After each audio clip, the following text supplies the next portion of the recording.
문제달인 신의 손인입니다. 직업상담사 2급 2차 실기 제8회 동용문제 해설 강의 시작하겠습니다. 초기 면담 시 상담자가 내담자에게 좋은 영향을 줄 수 있는 언어적 행동과 비언어적 행동, 이거는 정확하게 정답이 정해져 있는 것이 아니라 여러 형태의 답안이 제시될 수 있어요. 빈칸으로 남기거나 완전히 이질적인 내용이 아니라면 정답으로 채택이 되어지니까 이런 거는 꼭 점수를 얻고 가셔야 돼요. 언어적 행동, 이해 가능한 언어를 사용해서 내담자의 진술을 명백히 한다. 두 번째, 내담자의 근본적 신호에 적절히 반응하며 언어적 강화를 사용한다. 칭찬을 많이 해주라는 얘기고, 세 번째, 내담자에게 비판단적인 태도를 보이며 긴장을 줄이기 위해 가끔 유머를 사용한다. 비언어적 행동은 기분 좋은 눈의 접촉을 유지한다.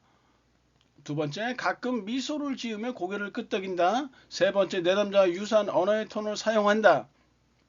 그래서 이렇게 뭐 가벼운 접촉을 시도한다 이런 것도 괜찮고요. 여러 형태의 답이 제시될 수 있어요. 기분 좋은 눈의 접촉, 뭐 예를 들어서 음흉한 눈길을 보는데 이러면 당연히 답이 안 되겠죠. 그러니까 이런 거는 좀 융통성 있게 플렉서블하게 좀 쓰시면 될 것 같아요. 진로 성숙도 검사의 능력 척도는 자직 목계문이죠. 시험 문제는 CMI의 태도 척도가 시험 문제에 여러 차례 나온 바 있었어요. 결참 독지타여. 능력 척도는 자직 목계문이다. 자기평가, 자신의 성격, 흥미, 태도를 명확히 지각하고 이해하는 능력이다. 직업정보, 직업세계에 대한 지식, 고용에 관한 정보 등을 획득하고 평가하는 능력이다. 목표 선정, 직업세계에 대한 지식을 토대로 합리적인 직업 선택을 하는 능력이다. 계획, 목표 선정 후 이를 달성하기 위한 계획을 수립하는 능력이다. 문제 해결, 진로 선택이나 의사결정 과정에서 경험하는 다양한 문제들을 해결하는 능력이다. 그래서 키워드랑 서술 내용이 상당히 밀접하게 연관성으로 이렇게 맺어져 있잖아요. 그러니까 아무래도 출제율이 좀 떨어질 수밖에 없는 것이죠. 진로시간 전망 검사지의 사용 용도예요. 우리가 1회 동용 문제에서는 시간 전망 개입의 세 가지 측면 방변통이라고 했었죠. 근데 여기서는 진로시간 전망 검사지의 사용 용도니까 이게 미계목 현계진이에요. 미계목 현계진 8가지 중에서 5가지 골라서 쓰시면 돼요.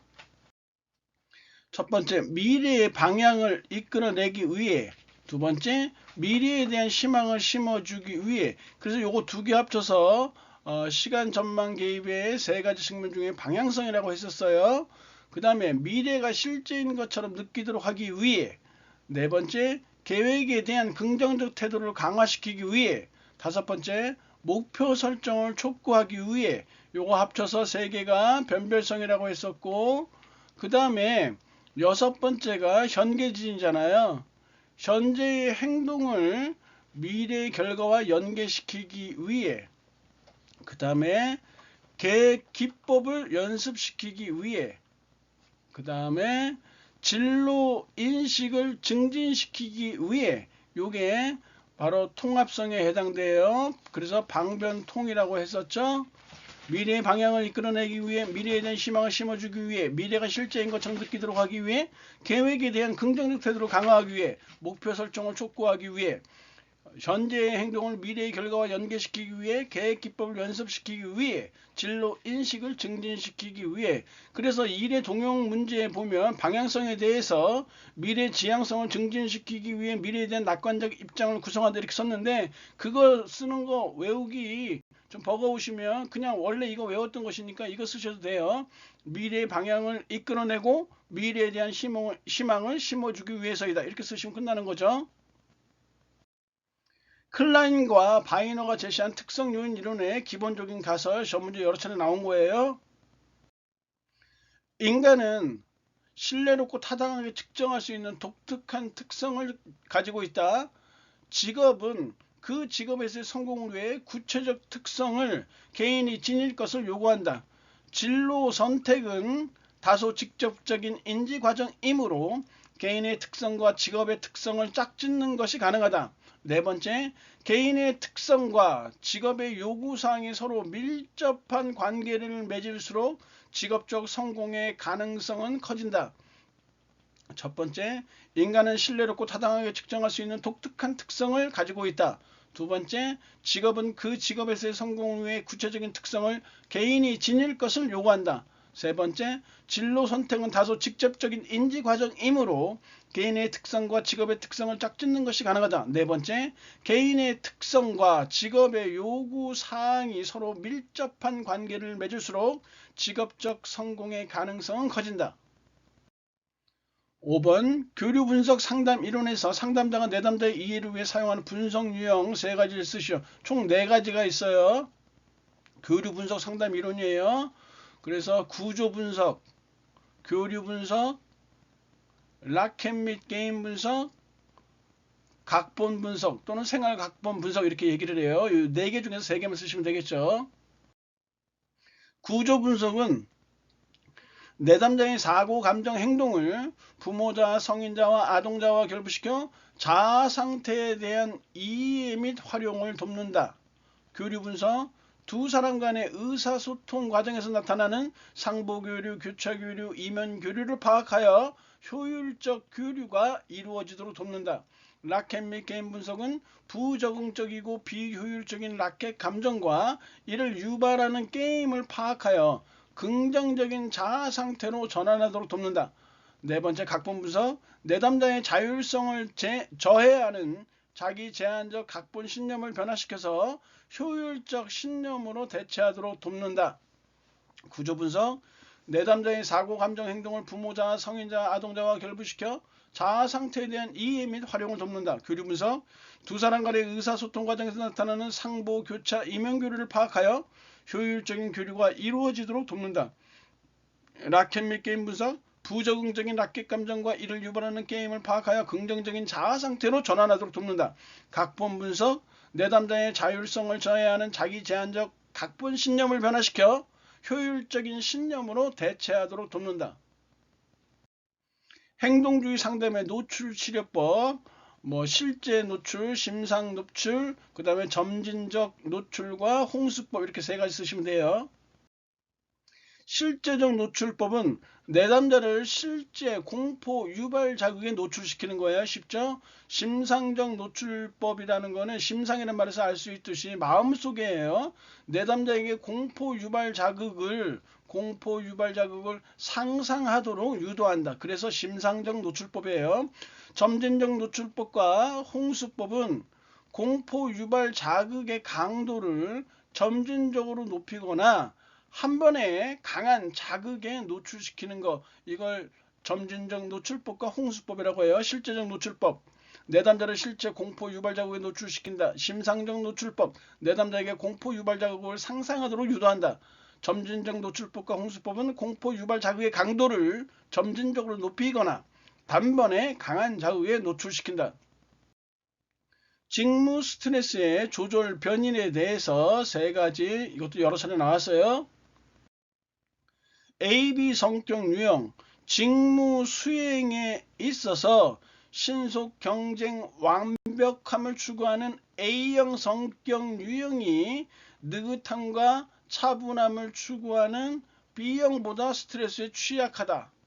통제 위치, 직무 성패의 원인을 외부에 귀인시키는 외부 통제자가 내부에 귀인시키는 내적 통제자보다 스트레스에 취약하다. 남 탓하는 사람이 스트레스에 취약하다는 얘기예요. 다 내가 잘못한 거야. 이렇게 내부에 귀인시키는 내적 통제자는 스트레스에 좀 강하고요. 외부에 귀인시키는 외부 통제자가 스트레스에 취약하다는 거예요. 사회적 지원, 사회적 지원을 받지 못하는 사람은 받는 사람에 비해 스트레스에 취약하다. 당연하죠. 사회적 지원의 대표적인 가족을 들 수 있는데 가족의 응원이나 호응을 받는 사람은 스트레스에 좀 강한 면을 보이겠죠. 그런 게 없는 사람은 스트레스에 취약하다라는 뜻이에요.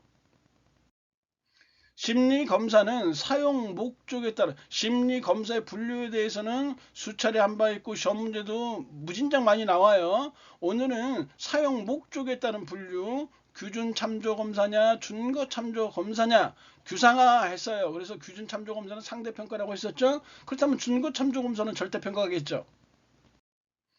규준 참조 검사는 개인의 점수를 유사한 다른 사람들의 점수와 비교하여 평가하는 상대평가 목적의 검사이다. 규상이 예를 들면 각종 심리검사, 선발검사, 준거 참조 검사는 개인의 점수를 특정 기준 점수와 비교하여 평가하는 절대평가 목적의 검사이다. 그래서 직업상담사 시험처럼 각종 국가자격시험이 준거 참조 검사에 해당되어져요. 규준 참조 검사 개인의 점수를 유사한 다른 사람들의 점수와 비교하여 평가하는 상대평가 목적의 검사이다. 준거 참조 검사 개인의 점수를 특정 기준 점수와 비교하여 평가하는 절대평가 목적의 검사이다. 펄스가 제시한 형태주의 상담의 인간에 대한 기본 가정이에요. 인간은 완성을 추구하는 경향이 있다. 두 번째, 인간은 자신의 현재 욕구에 따라 게슈탈트를 완성한다. 인간은 전경과 배경의 원리에 따라서 세상을 경험한다. 네 번째부터는 인간의로 가요. 인간의 행동은 그것을 구성하는 구성요소인 부분의 합보다 큰 전체이다.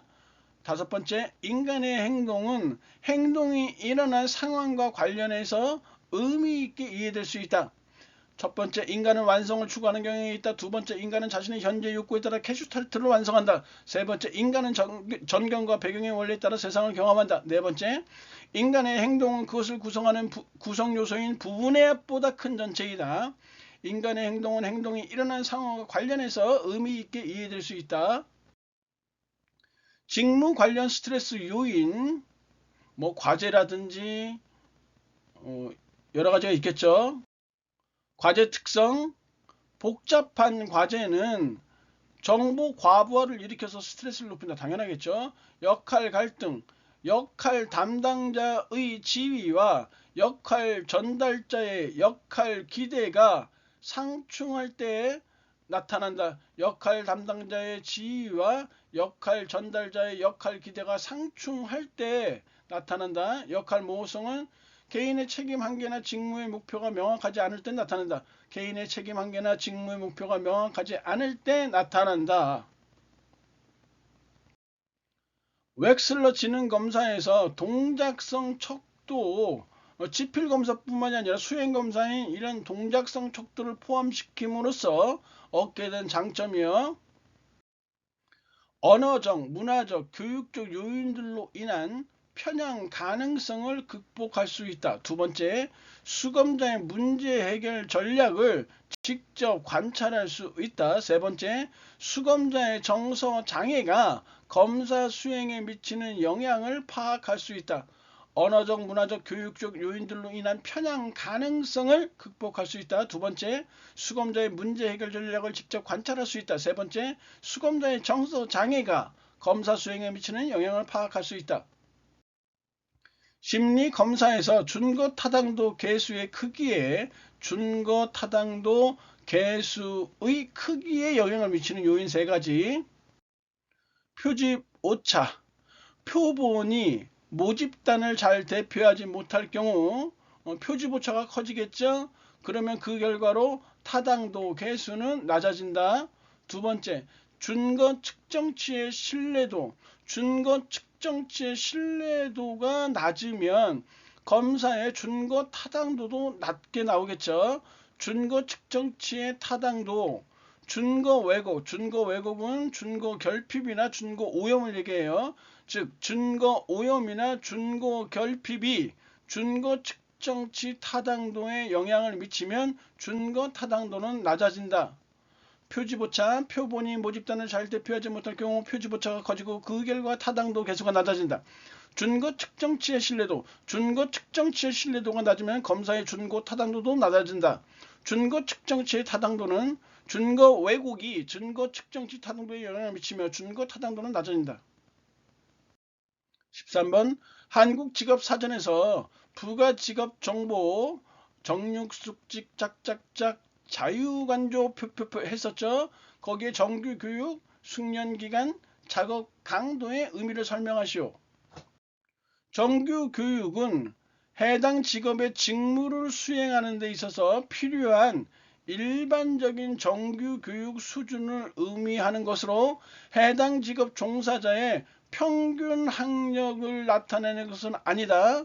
두 번째 숙련기간, 해당 직업의 직무를 평균적 수준으로 수행하기 위하여 필요한 각종 교육, 훈련, 숙련 기간을 의미하는 것으로 수준 1부터 수준 9단계로 이렇게 분류한다. 작업 강도는 해당 직업의 직무를 수행하는 데 필요한 육체적 힘의 강도를 5단계로 분류한다. 정신적인 노력은 들어가지 않아요. 육체적 힘의 강도만 나타내는 거예요. 정규교육, 해당 직업의 직무를 수행하는 데 필요한 일반적인 정규교육 수준을 의미하는 것으로 해당 직업 종사자의 평균 학력을 나타내는 것은 아니다. 숙련기간, 해당 직업의 직무를 평균적인 수준으로 수행하기 위하여 필요한 각종 교육, 훈련, 숙련 기간을 의미하는 것으로 수준 1부터 9단계로 분류한다. 작업 강도, 해당 직업의 직무를 수행하는 데 필요한 육체적 힘의 강도를 5단계로 분류한다.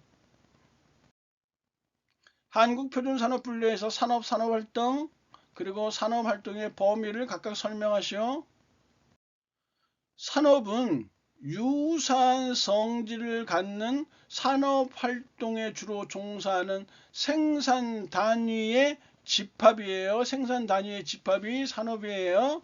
산업활동은 각 생산 단위가 자원을 투입하여 재화나 서비스를 생산 또는 제공하는 일련의 활동 과정이다. 산업활동의 범위는 영리적, 비영리적 활동이 모두 포함되지만 가정 내 가사활동은 제외된다. 산업은 유사한 성질을 갖는 산업활동에 주로 종사하는 생산단위의 집합이다. 산업활동, 각 생산단위가 자원을 투입하여 재화나 서비스를 생산 또는 제공하는 일련의 활동 과정이다. 산업활동의 범위, 영리적, 비영리적 활동이 모두 포함되나 가정 내 가사활동은 제외된다. 15번 고임금 경제가 존재할 경우에 그리고 존재하지 않을 경우에 임금 상승이 고용에 미치는 효과가 어떻게 다른지 또 그 이유는 무엇인지 설명하시오. 고임금 경제가 이렇게 존재할 경우에 노동 수요가 비탄력적이 되겠죠. 그래서 임금 상승으로 인한 노동 수요 감소 효과가 상대적으로 작아진다. 공군 조종사들 월급 예를 들어서 한 달에 1,000만 원씩 받는다. 이 사람들 노동 수요가 비탄력적이겠죠. 그래서 이 사람들이 그 노조를 결성해서 임금을 상승시킨다 할지라도 노동 수요 감소 효과가 상대적으로 작아지겠죠. 공군 조종사는 마음대로 채용했다가 해고했다가 할 수가 없잖아요. 고임금 경제가 존재하지 않을 경우에 노동 수요가 탄력적이 되므로 일용직이나 알바생들이요. 임금 상승이 되면 노동 수요 감소 효과가 상대적으로 커지겠죠. 이렇게 쓰시면 돼요. 이런 건 외우지 마시고 이해를 먼저 하셔야 되겠죠. 고임금 경제가 존재할 때는 노동 수요가 보다 비탄력적이 되므로 임금 상승으로 인한 노동 수요 감소 효과가 상대적으로 작아진다. 고임금 경제가 비존재할 때는 노동 수요가 보다 탄력적이 되므로 임금 상승으로 인한 노동 수요 감소 효과가 상대적으로 커진다. 사용자가 사직률이 낮은 근로자를 선호하는 이유와 낮은 사직률이 사회적으로 좋지 않은 영향을 주는 이유를 설명하시오. 사용자가 사직률이 낮은 근로자를 선호하는 이유는 기업 특수적인 어떤 인적 자본을 확보할 수 있다는 거, 그리고 인적 자본 투자가 안정되겠죠. 인해서 생산성이 증대된다는 측면, 그리고 신규 충원에 소요되는 비용이 절감되어지고 노사관계도 안정되겠죠. 사회적으로는 좋지 않은 영향이 나타날 수도 있는데 고용시장이 경직되겠죠. 빠지지가 않으니까 사람이. 그래서 신규 인력의 진입이 곤란하고요. 산업구조 변화에 따른 노동 인력 수급 변화에 대처가 어렵겠죠. 그 다음에 세 번째, 기술 변화에 따른 신규 인력의 재빠른 도입이 곤란하다라는 것이 사회적으로 좋지 않은 영향을 미치는 요인이겠네요. 노동 공급의 결정 요인을 5가지만 쓰시오 했는데, 노동 공급의 결정 요인은 노인, 경로, 동일임, 이렇게 노인, 경로, 동일임 그래서 7가지를 1차에서 제시한 바 있었어요. 노동 공급 시간이 노동 공급을 결정하겠죠. 인구수도 그렇고요. 경제활동 참가율, 노동력의 질, 노인 경로, 그 다음에 동기부여와 사기를 뺐어요.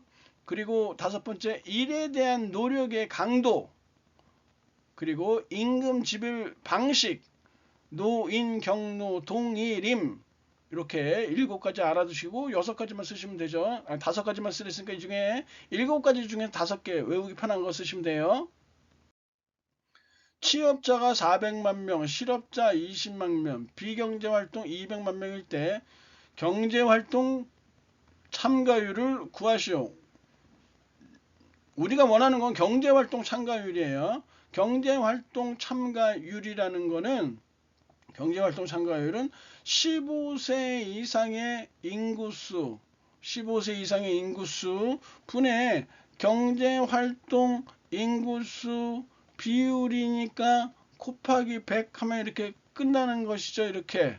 그래서 거기에 맞춰서 풀어보시면 15세 이상 인구수는 경제활동 인구, 비경제활동 합친 거니까 경제활동 인구는 취업자 플러스 실업자잖아요. 420만 나오고 비경제활동 인구가 200만이니까 총 620만 명이 될 것 같아요. 620만 명이 되고 경제활동 인구는 취업자 플러스 실업자니까 420만 명 이렇게 되겠죠.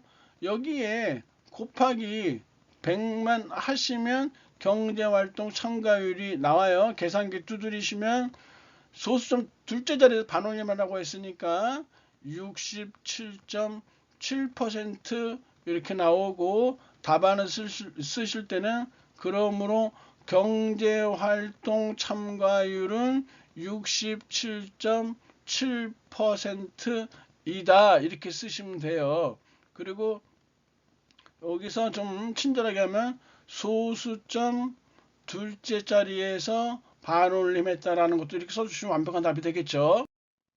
경제활동 참가율 구하는 공식이 있고 경제활동 인구수, 15세 이상 인구수, 경제활동 참가율 그러므로 경제활동 참가율은 67.7%이다. 소수점 둘째 자리에서 반올림했다 이렇게 쓰시면 좋겠죠. 직무급 도입의 전제 조건 5가지를 쓰시오. 직무급이 도입이 되려면 먼저 어떤 일들이 선행되어야 하느냐라는 뜻이에요. 직무의 표준화 전문화가 선행되어야 한다.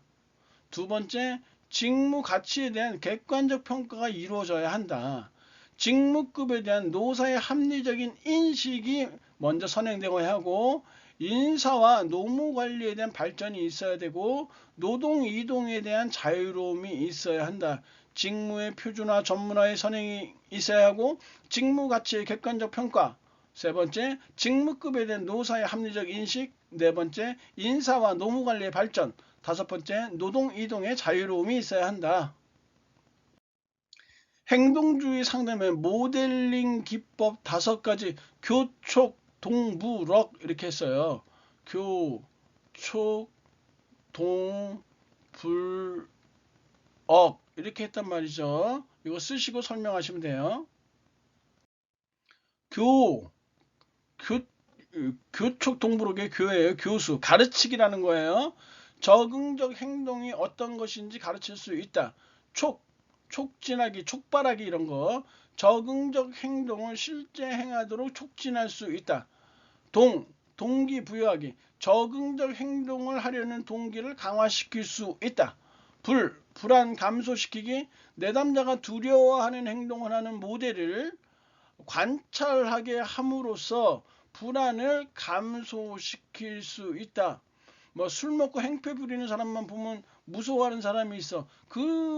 그런 사람이 하는 행동을 관찰하게 함으로써 오히려 불안을 감소시킬 수 있다라는 거예요. 어떤 불안 공포적으로 노출시키는 것이니까요.